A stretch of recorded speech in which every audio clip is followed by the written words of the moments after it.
Hello students. आज हम पढ़ने जा रहे हैं एग्जाम बेस से बहुत ही ज्यादा इंपॉर्टेंट टॉपिक हमारा सीएसएन का आयुष्मान भारत योजना, जिसे हम प्रधानमंत्री जन आरोग्य योजना भी कहते हैं। तो वीडियो को कंप्लीट देखना और चैनल को सब्सक्राइब करना और वीडियो को लाइक एंड कमेंट करके जरूर जाना। तो चलिए हम अपना टॉपिक स्टार्ट करते हैं। आयुष्मान भारत, जिसे हम प्रधानमंत्री जन आरोग्य योजना भी बोलते हैं, ABPMJAY। तो आज का हमारा ये टॉपिक रहेगा और एग्जाम के बेस से हम देखें तो बहुत ही ज्यादा इंपॉर्टेंट है। हर बार इसमें से एक या दो क्वेश्चन जरूर बनते हैं, तो ध्यान से टॉपिक को पढ़ना। तो चलिए हम स्टार्ट करते हैं। तो हमारा आयुष्मान भारत योजना क्या है कि आयुष्मान भारत प्रधानमंत्री जन आरोग्य योजना है। ये एक प्रकार का हमारा हेल्थ इंश्योरेंस है। ये एक हमारी हेल्थ इंश्योरेंस स्कीम होती है जो गवर्नमेंट ऑफ इंडिया द्वारा लॉन्च की गई थी 23 सितंबर को 2018 में एट रांची झारखंड। रांची झारखंड के अंदर 23 सितंबर 2018 में प्रधानमंत्री श्री नरेंद्र मोदी द्वारा इस हेल्थ इंश्योरेंस स्कीम को लॉन्च किया गया, जिसका मेन एम था कि जो हमारा यूनिवर्सल हेल्थ कवरेज है उसको अचीव किया जा सके। और यूनिवर्सल हेल्थ कवरेज को अचीव करने के लिए उन्होंने जो वुल्नरेबल फैमिलीज होती है उनके लिए हेल्थ केयर को एक्सेस किया, क्वालिटी ऑफ केयर को एक्सेस किया एंड फाइनेंशियली प्रोटेक्शन दिया। जो पीपल्स है, जो वुल्नरेबल पीपल्स है, उनको फाइनेंशियली प्रोटेक्ट किया गया और उनकी हेल्प की गई। कंप्लीटली इकोनॉमिकली उनको जो हेल्प है वो गवर्नमेंट द्वारा दी जाती है। बस यही हमारी आयुष्मान भारत योजना है। अगर हम बात करें कि आयुष्मान भारत योजना के अंदर आयुष्मान भारत में जो मेन टू कंपोनेंट्स है उनको, तो उसमें फर्स्ट वन है health and wellness centre and second one है प्रधानमंत्री जन आरोग्य योजना, जिसे हम PMJAY बोलते हैं। तो ये हमारे इसके दो मेजर कंपोनेंट्स होते हैं। PMJAY है वो वर्ल्ड की लार्जेस्ट जो गवर्नमेंट फंडेड हेल्थ इंश्योरेंस होता है वो है कि जो हमारा PMJAY है ये वर्ल्ड की largest government funded health insurance होती है। जो हेल्थ इंश्योरेंस स्कीम है ये है and focus on secondary and tertiary care hospitalisation. तो सेकेंडरी एंड टर्सरी लेवल के जो हेल्थ केयर सर्विसेज है और हॉस्पिटलाइजेशन है उसको ये फोकस करती है मेनली। अब हम जो हमारे ABPMJAY के जो ऑब्जेक्टिव्स है उनको डिस्कस करते हैं। ऑब्जेक्टिव्स ऑफ आयुष्मान भारत प्रधानमंत्री जन आरोग्य योजना। तो इसकी हम देखते हैं तो ये कैशलेस जो हमारी हेल्थ केयर सर्विसेज है वो प्रोवाइड करवाती है। कैशलेस सर्विसेज प्रोवाइड करवाती है and paperless services to reduce out of pocket expenditure. जो हमारे जेब के अंदर से बिल्कुल भी खर्च है वो नहीं होता है, कंप्लीटली इस योजना के अंदर वो खर्चा इंक्लूड होता है। एंड जो क्वालिटी ऑफ केयर होती है, जो सेकेंडरी एंड टर्सरी लेवल की केयर होती है, उनको ये इंप्रूव करती है, उनको एक्सेस करती है। एंड जो पुअर फैमिलीज होती है उनको प्रोटेक्ट करती है फ्रॉम कैटास्ट्रोफिक हेल्थ एक्सपेंसेस। जो बहुत सारे जो पीपल्स होते हैं इनके जो हेल्थ से रिलेटेड कोई भी अगर कंडीशंस होती है तो उसमें बहुत सारे एक्सपेंसेस होते हैं, बहुत सारी आपत्ति आती है उनको हेल्थ से रिलेटेड, अपने जो फंडेड होती है उससे रिलेटेड, तो उनको ये प्रोटेक्ट करती है। And to ensure equitable health care services, और ये एंश्योर करती है कि जो हेल्थ केयर सर्विसेज है वो इक्विटेबल है या नहीं, कंप्लीटली पीपल को मिल रही है नहीं, एंड ये सेम है या नहीं, मतलब किसी को कम या ज्यादा ऐसी रिक्वायरमेंट है तो उस हिसाब से ये चलता रहता है। ये पर फैमिली के हिसाब से पर ईयर मिलता है। जो हेल्थ स्कीम है इसका 5 लाख का जो टारगेट होता है, 5 लाख तक का इलाज बिल्कुल फ्री होता है पर फैमिली पर ईयर। अब हम देखते हैं कि टारगेट ऑफ पॉपुलेशन भी कौन कौन सी पॉपुलेशन है जिनको इसमें टारगेट किया गया है। तो अगर हम देखें तो अप्रोक्सीमेटली जो 10.74 करोड़ पुअर एंड वुल्नरेबल फैमिलीज है उसको इनमें इंक्लूड किया गया है। एंड अगर हम बात करें तो पीपल्स की, तो जो टोटल बेनिफिशियरीज है वो 50 करोड़ है कि जो 10.74 करोड़ फैमिलीज है उनके 50 करोड़ पीपल्स को इस हेल्थ इंश्योरेंस के माध्यम से उनको हेल्प दी जा रही है। And beneficiaries identified based on socio economic caste census scheme है, ये 2011 की है। तो 2011 की जाति जनगणना है उसके आधार पर ये हेल्थ इंश्योरेंस है वो प्रोवाइड किया जा रहा है। एंड इंक्लूडेड की बात करें कि भाई कौन कौन सी फैमिलीज है वो इसमें इंक्लूड है, तो उसमें हम देखते हैं कि जो रूरल पुअर फैमिलीज होती है, जो गांव की जो गरीब परिवार होते हैं गांव के, उनको इसमें इंक्लूड किया गया है। अर्बन पुअर वर्कर्स है उसको इंक्लूड किया गया है। एंड जो scheduled caste and scheduled tribes होते हैं, जैसे कि जो SC ST कैटेगरी के जो पर्सन होते हैं एंड जो ट्राइबल्स एरिया के जो पीपल्स होते हैं, उनको इसमें इंक्लूड किया गया है। And families without regular income, वो जो फैमिली जो जिनकी रेगुलर कोई प्रकार की इनकम नहीं है, रोज कमाते हैं रोज खाते हैं, उन सभी फैमिलीज को इसमें इंक्लूड किया गया है। तो ये हमारा हो गया टारगेट ऑफ पॉपुलेशन हो गया हमारा।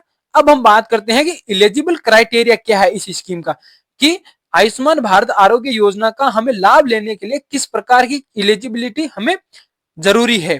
तो उसकी हम अगर रूरल एरिया के अंदर बात करें तो लैंडलेस हाउस होल्ड्स, ऐसे परिवार जिनके पास जमीन नहीं है, उनके पास रहने के लिए जगह है लेकिन खेती बाड़ी के लिए ज्यादा जमीन नहीं है, लैंडलेस है वो, ऐसे पीपल्स एंड ऐसे परिवार। Families depend on manual labour, ऐसे परिवार जो रेगुलर अपनी इनकम के लिए जो लेबर है उस पर डिपेंड रहते हैं, कि भाई आज अगर हम वो काम नहीं करेंगे तो उनके पास पर्याप्त भोजन के लिए भी पैसे नहीं रहेंगे, ऐसी फैमिलीज होती है उनको इसमें इंक्लूड किया गया है। एंड ये इसका क्राइटेरिया है। And scheduled caste and tribes family, ये मैंने आपको पहले बताया, जो SC ST कैटेगरी के परिवार होते हैं एंड ट्राइबल एरिया की जो फैमिलीज होती है उनको इसमें इंक्लूड किया गया है। फीमेल हेडेड हाउस होल्ड, ऐसे परिवार जिनकी मेन हेड फीमेल है, अगर हम कहे तो कोई मेल नहीं है या उनकी डेथ हो गई है और ओनली फीमेल ही कमाने वाली है परिवार में, तो ऐसे परिवार भी इसमें इंक्लूड होते हैं। And families without adult male member, ऐसे परिवार जिनके अंदर कोई भी एडल्ट मेल पर्सन नहीं है, तो ऐसी फैमिलीज को हम इसके अंदर इंक्लूड करते हैं। And now urban area, urban area के अंदर कौन कौन सा क्राइटेरिया है वो हम देखते हैं। तो जो स्ट्रीट वेंडर्स होते हैं, जो गलियों के अंदर जो सामान बेचते हैं, ऐसे पर्सन, कंस्ट्रक्शन वर्कर जो कंस्ट्रक्शन में काम करते हैं, डोमेस्टिक वर्कर जो घर घर जाके अपना गुजारा करते हैं, दूसरों के घरों में काम करके अपने परिवार का भरण पोषण करते हैं, वो सब इसमें इंक्लूड होंगे। एंड रेग पिकर्स, जो कचरा बीनने वाले पर्सन होते हैं, एंड ट्रांसपोर्ट वर्कर्स, इन सबको इस हेल्थ इंश्योरेंस स्कीम के अंदर बेनिफिट दिया जाता है। तो ये हो गया हमारा क्राइटेरिया। एंड अब हम बात करते हैं कवरेज एंड बेनिफिट की, कि इस हेल्थ इंश्योरेंस स्कीम में क्या क्या बेनिफिट है वो मिलते हैं। अगर हम फाइनेंशियल कवरेज की बात करें तो इसके अंदर 5 लाख पर फैमिली पर ईयर की हेल्प की जाती है, परिवार की जो इंडियन फैमिलीज है उनकी 5 लाख पर ईयर पर फैमिली। अगर हम 5 साल की बात करें तो टोटल 25 लाख जो है हेल्थ के लिए गवर्नमेंट ऑफ इंडिया द्वारा इन फैमिलीज को प्रोवाइड करवाए जाते हैं। एंड नो रेस्ट्रिक्शन ऑन, इसमें किसी प्रकार का कोई रेस्ट्रिक्शन नहीं है कि भाई फैमिली की साइज है वो छोटी हो सकती है, बड़ी हो सकती है, एज का कोई क्राइटेरिया नहीं है और जेंडर का कोई क्राइटेरिया नहीं है, ये पर फैमिली के हिसाब से स्कीम है वो प्रोवाइड करवाई जाती है। तो ये हमारा फाइनेंशियल कवरेज हो गया। अब हम बात करते हैं कि सर्विसेज कवर्ड, इसके अंदर कौन कौन सी सर्विसेज है वो कवर है। तो अगर हम बात करें तो सेकेंडरी केयर प्रोसीजर, अगर कोई सेकेंडरी केयर प्रोसीजर है तो वो सब इसके अंदर इंक्लूड होते हैं। And tertiary care procedure, secondary और टर्सरी केयर है वो इसके अंदर इंक्लूड होती है। एंड हॉस्पिटलाइजेशन एक्सपेंसेस, तो हॉस्पिटलाइजेशन है, हॉस्पिटल में एडमिट के दौरान जो भी एक्सपेंसेस होते हैं, जो भी खर्चे होते हैं, वो सब इसके अंदर कवर होते हैं।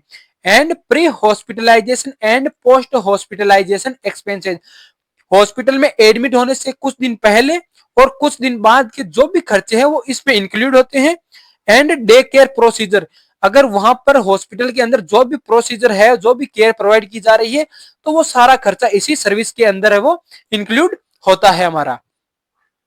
एंड सर्विसेज नॉट कवर्ड, कि भाई इसके अंदर कौन कौन सी ऐसी सर्विसेज है जो कवर नहीं की जाती है, तो उनकी हम बात करते हैं। जैसे कि आउट पेशेंट केयर, जो ओपीडी सर्विसेज है वो इसके अंदर इंक्लूड नहीं होती है। एंड कॉस्मेटिक प्रोसीजर, जो भी कॉस्मेटिक प्रोसीजर होते हैं वो इसमें इंक्लूड नहीं होते हैं। अगर हम भाई किसी को अगर कोई बंदा जल गया है या किसी प्रकार दूसरी कंडीशंस है तो उसके जो स्किन ट्रांसप्लांट होती है तो वो सब इसके अंदर इंक्लूड नहीं होता है। एंड फर्टिलिटी ट्रीटमेंट, इस जो फर्टिलिटी ट्रीटमेंट होते हैं वो इसमें इंक्लूड नहीं होते। एंड ऑर्गन ट्रांसप्लांट, भाई कोई भी अगर बंदा ऐसा है जो ऑर्गन ट्रांसप्लांट करवा रहा है तो ये इस स्कीम के अंदर इंक्लूड नहीं होता है। लेकिन कुछ स्टेट्स ऐसे हैं जो इसके अंदर ऑर्गन ट्रांसप्लांट की फैसिलिटी भी है वो प्रोवाइड करवाते हैं। तो ये हो गए हमारे जो क्राइटेरिया है इसके, वो हो गई, उसमें कौन कौन सी सर्विसेज प्रोवाइड करवाई जाती है वो हो गया। अब हम देखते हैं कि की फीचर, हमारे इस योजना के कौन कौन से की फीचर है। तो इसमें हम देखते हैं कि कैशलेस ट्रीटमेंट एट एम्प्लैंड हॉस्पिटल्स, जो गवर्नमेंट द्वारा सिलेक्टेड हॉस्पिटल्स होते हैं उसके अंदर कैशलेस ट्रीटमेंट है वो प्रोवाइड करवाया जाता है। And portability across India, India के अंदर अगर हम कहीं पर भी है तो हम इस आयुष्मान भारत योजना के माध्यम से एकदम फ्री है वो बेनिफिट ले सकते हैं, अपना ट्रीटमेंट है वो करवा सकते हैं। एंड कवरेज इंक्लूड्स, इसमें कौन कौन से कवरेज है या कौन कौन सी चीजें वो इंक्लूड होती है। तो उसमें हम देखते हैं कि मेडिसिन हो गई, डायग्नोस्टिक्स हो गई, जो लेब डायग्नोसिस होते हैं, एंड हॉस्पिटल स्टे, हॉस्पिटल में रहने का हमारा खर्चा हो गया, एंड डॉक्टर्स फीस, हॉस्पिटल में एडमिट के दौरान अगर डॉक्टर की कोई भी प्रकार की फीस है, हॉस्पिटल स्टे है, लेब डायग्नोसिस है, कोई भी प्रकार की हमारी जांचें हैं, एंड जितनी भी हमारी मेडिसिन होती है वो सब इसके अंदर इंक्लूड होती है। And no cap on family size, family size किसी भी प्रकार से हमारी इसमें डिपेंड नहीं करती है, चाहे छोटी फैमिली हो बड़ी फैमिली हो, मेंबर चाहे 2 हो, 1 हो या 10 हो, इसमें कोई प्रकार का ऐसा क्राइटेरिया नहीं है कि इतने ही लोगों को ये हेल्थ इंश्योरेंस स्कीम है वो प्रोवाइड करवाई जाएगी। And beneficiaries receive Ayushman card, इसके अंदर जो बेनिफिशियर्स होते हैं उनको आयुष्मान कार्ड है वो प्रोवाइड करवाया जाता है। इस हेल्थ इंश्योरेंस स्कीम के अंदर टोटल 1300 इलनेस की कंडीशंस ऐसी है जिनको इसमें इंक्लूड किया गया है। टोटल 1300 डिजीज कंडीशंस होती है ऐसी है जिनमें ट्रीटमेंट एकदम फ्री ऑफ कॉस्ट प्रोवाइड करवाया जाता है। और हम बात करें तो टोटल प्रोसीजर की, तो वो टोटल 1393 1393 प्रोसीजर्स है वो इसके अंदर कवर किए जाते हैं। तो हमारे डिजीज हो गई 1300 एंड जो हमारे प्रोसीजर हो गए वो है 1393, ये सब इसके अंदर इंक्लूड होते हैं। अब हम देखते हैं कि इंप्लीमेंटेशन मैकेनिज्म, कि भाई इस हेल्थ इंश्योरेंस को किस प्रकार से हम इंप्लीमेंट करते हैं। तो ये है हमारा इंप्लीमेंटेशन मैकेनिज्म। तो इसके अंदर हम 2 ऐसे लेवल देखेंगे जिनके माध्यम से हम ये हेल्थ स्कीम है वो प्रोवाइड करवाते हैं। तो इसमें हो गया नेशनल हेल्थ अथॉरिटी, जिसे हम एनएचए बोलते हैं, एंड स्टेट हेल्थ एजेंसी, जो हमारे नेशनल के द्वारा सेंट्रल लेवल की इंश्योरेंस स्कीम होती है वो इनके द्वारा प्रोवाइड की जाती है, नेशनल हेल्थ अथॉरिटी के द्वारा। एंड स्टेट लेवल पर हम स्टेट हेल्थ एजेंसी के द्वारा ये हेल्थ सर्विसेज है वो प्रोवाइड करवाते हैं। अगर हॉस्पिटल की हम बात करें तो गवर्नमेंट हॉस्पिटल्स इसमें कंप्लीटली इंक्लूड होते हैं, एंड इंपेलेंट प्राइवेट हॉस्पिटल्स, जो गवर्नमेंट द्वारा सिलेक्ट प्राइवेट हॉस्पिटल्स है वो इसमें इंक्लूड होते हैं। अब हम देखते हैं हमारे इसी टॉपिक का एक पार्ट है हेल्थ एंड वेलनेस सेंटर, कि हमारे हेल्थ एंड वेलनेस सेंटर क्या होते हैं उसके बारे में हम देखते हैं। तो ये हेल्थ एंड वेलनेस सेंटर है, ये क्या है कि जो हमारा पीएचसी होते हैं, प्राइमरी हेल्थ केयर जो होती है उसको स्ट्रेंथनिंग देने का काम करती है, जबकि प्रधानमंत्री जन आरोग्य योजना है ये मेनली हॉस्पिटलाइजेशन पर फोकस करती है। तो हमारी ये हेल्थ इंश्योरेंस स्कीम तो हॉस्पिटलाइजेशन पर डिपेंड करेगी, उस पर फोकस करेगी। एंड जो हेल्थ एंड वेलनेस सेंटर होते हैं वो प्राइमरी हेल्थ केयर को और ज्यादा स्ट्रेंथनिंग प्रोवाइड करवाएंगे। अगर हम सर्विसेज की बात करें कि हेल्थ एंड वेलनेस सेंटर में कौन कौन सी सर्विसेज प्रोवाइड करवाई जाती है, तो उसमें फर्स्ट वन आता है मैटरनल एंड चाइल्ड हेल्थ। हमारे मैटरनल एंड चाइल्ड हेल्थ की जो सर्विसेज होती है वो प्रोवाइड करवाई जाती है, जो मदर के जो चेकअप होते हैं ड्यूरिंग द प्रेगनेंसी वो सारे इसमें इंक्लूड होंगे, यहाँ पे ये सर्विसेज प्रोवाइड करवाई जाएंगी। एंड जो चिल्ड्रंस होते हैं, बच्चे होते हैं, इन्फेंट होते हैं, उनसे रिलेटेड को अगर कोई प्रकार की सर्विसेज है वो भी यही प्रोवाइड करवाई जाती है। एंड इम्यूनाइजेशन यहाँ पे प्रोवाइड करवाया जाता है। फैमिली प्लानिंग के लिए यहाँ पे प्रॉपर कैंप ऑर्गेनाइज किए जाते हैं। नॉन कम्युनिकेबल डिजीज की यहाँ पे स्क्रीनिंग की जाती है। और मेंटल हेल्थ सर्विसेज, अगर किसी प्रकार की जो मेंटल हेल्थ कंडीशन है, अगर कोई पर्सन है जो ऐसी कंडीशन से सफर कर रहा है कि भाई मेंटल से रिलेटेड डिस्टर्ब है, तो ये सर्विसेज भी यहाँ प्रोवाइड करवाई जाती है। And geriatric care, geriatric care का मतलब होता है कि जो ओल्ड एज के अंदर पर्सन को जो केयर प्रोवाइड करवाई जाती है, तो ऐसी भी सुविधा यहाँ पे हमारी उपलब्ध रहती है। And essential drugs and diagnostics, अगर ऐसे इसेंशियल ड्रग्स है कुछ और डायग्नोस्टिक्स है, तो ये सब भी यहाँ पे इंक्लूड होता है। यहाँ पे ड्रग्स और डायग्नोस्टिक्स दोनों प्रोवाइड करवाए जाते हैं। अब हम नेक्स्ट देखते हैं कि एडवांटेज ऑफ आयुष्मान भारत प्रधानमंत्री जन आरोग्य योजना। हमारी इस योजना के, हमारे इस हेल्थ इंश्योरेंस स्कीम के कौन कौन से एडवांटेज है। तो अगर हम एडवांटेज की बात करें तो reduce financial burden on poor family, जो हमारी पुअर फैमिलीज होती है उनके ऊपर जो फाइनेंशियल बर्डन होता है उसको ये रिड्यूस करता है। And improve access to advanced health care, तो हमारी एडवांस्ड हेल्थ केयर सर्विसेज होती है उनको ये एक्सेस करके और ज्यादा इंप्रूव करती है। जो हेल्थ सर्विसेज है वो और ज्यादा प्रोवाइड करवाती है। Promotes equity in health services, health services के अंदर समानता या इक्वल रूप से ये सबको प्रोवाइड करवाती है एंड प्रमोट करती है जो हमारी हेल्थ सर्विसेज है उनको। स्ट्रेंथन्स पब्लिक प्राइवेट पार्टनरशिप, जो गवर्नमेंट और प्राइवेट सेक्टर होते हैं इनकी पार्टनरशिप को और ज्यादा स्ट्रेंथनिंग है वो प्रोवाइड करवाती है। And enhances trust in public health system, public health system के अंदर जो पीपल्स का ट्रस्ट होता है उसको और ज्यादा इनहेंस करती है और ज्यादा बढ़ाती है। अगर हम फोर्थ पॉइंट को हम अगर डीपली देखें एक बार, तो इसका मतलब होता है कि हमारा जो गवर्नमेंट और प्राइवेट सेक्टर है इन दोनों के अंदर ये हेल्थ सिस्टम है वो प्रोवाइड करवाता है एंड स्ट्रेंथनिंग प्रोवाइड करवाता है। ये हमारा बहुत इंपॉर्टेंट पॉइंट है कि जो प्राइवेट हॉस्पिटल्स होते हैं उनके अंदर भी free of cost as like government के ये हेल्थ स्कीम है वो प्रोवाइड करवाते हैं। अब हम देखते हैं कि importance in community health nursing, भाई कम्युनिटी हेल्थ नर्सिंग के अंदर कौन कौन सी इसकी इंपॉर्टेंस होती है, तो उसको हम देखते हैं कि सपोर्ट हेल्थ इक्विटी, ये हेल्थ इक्विटी को सपोर्ट करती है, सभी के अंदर इक्वल रूप से हेल्थ केयर सर्विसेज है वो प्रोवाइड करवाती है एंड ये उसको सपोर्ट करती है।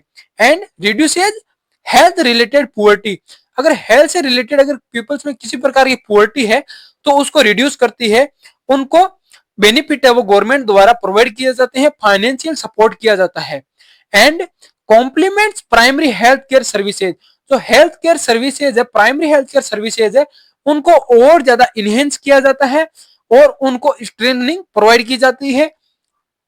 एंड स्ट्रेंथन्स रेफरल सिस्टम, जो रेफरल सिस्टम होता है उसको और ज्यादा स्ट्रेंथनिंग प्रोवाइड की जाती है। And empowers nurses in community health planning, जो कम्युनिटी के अंदर जो हेल्थ प्लानिंग होती है, जो नर्सेज होती है, इन सबको एम्पावर किया जाता है, इनको और ज्यादा है वो बढ़ावा दिया जाता है ताकि जो हेल्थ सर्विसेज हो बड़ी आसानी से वो प्रोवाइड की जा सके, उनके अंदर जो उनका नॉलेज है वो और ज्यादा इंप्रूव हो सके। तो ये आज का हमारा टॉपिक यही समाप्त होता है। तो ये आज का हमारा एक इंपॉर्टेंट टॉपिक था जो एग्जाम बेस से बहुत ज्यादा है इंपॉर्टेंट है। एंड पर ईयर या हम बात करें तो सभी एग्जाम्स के अंदर है, इस टॉपिक में से 5 नंबर का क्वेश्चन तो मोस्टली देखने को मिलता है एंड प्रेजेंट टाइम में जो 2-2 नंबर के क्वेश्चन आते हैं वो भी इसमें से देखने को मिलते हैं। और अगर हम बात करें तो जो डेट वगैरह है यहाँ की, भाई कब लॉन्च हुआ, कैसे हुआ, तो ये इसका हम ऑब्जेक्टिव क्वेश्चन भी हमें मिल सकता है। तो अगर आपको हमारा टॉपिक समझ में आया तो चैनल को सब्सक्राइब करना, वीडियो को लाइक, कमेंट एंड शेयर जरूर करना। Thank you.